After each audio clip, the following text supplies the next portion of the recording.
Ayan. So, ano nga ba ang pinagkaiba ng SSD at saka HDD? Tsaka ano ba dapat ang piliin para sa PC or laptop mo? Ito ang pag-uusapan natin sa video na ito. So, ngayon, ang SSD, ang ibig sabihin ay solid state drive. Ang HDD naman is hard disk drive. So, sa visual naman, ito ang itsura ng SSD. Ito naman ang itsura ng HDD. So, kung mapansin nyo, mas malaki ang HDD at mas maliit ang SSD. Normal size SSD 2.5 inch, HDD 3.5 inch. So, sa internal comparison naman, ito ang SSD, ito naman ang HDD. So, kung mapansin nyo, yung SSD, chip na yung ginagamit niya sa board. And HDD, disk pa rin, kaya hard disk drive. So, may moving parts siya.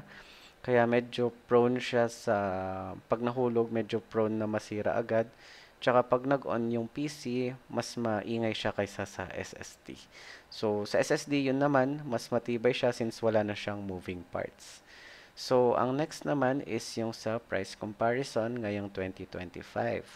So, ito. So, ayan yung presyo nila ngayon na estimated. So, depende sa brand.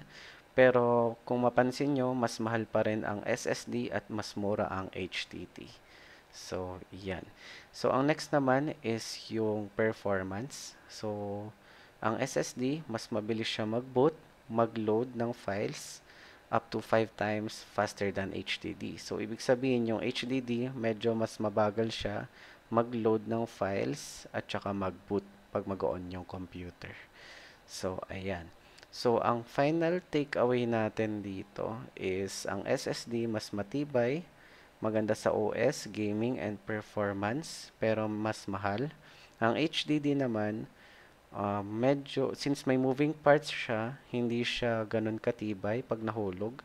And good for file backup naman siya since mas mura siya kaysa sa SSD. So, depende yan kung paano nyo gagamitin yung SSD or HDD. So, ayun lang. So, if nagustuhan nyo yung video na ito, click like and subscribe and comment kung anong gusto nyo next na pag-usapan or suggestions na pwede natin gawin sa next video.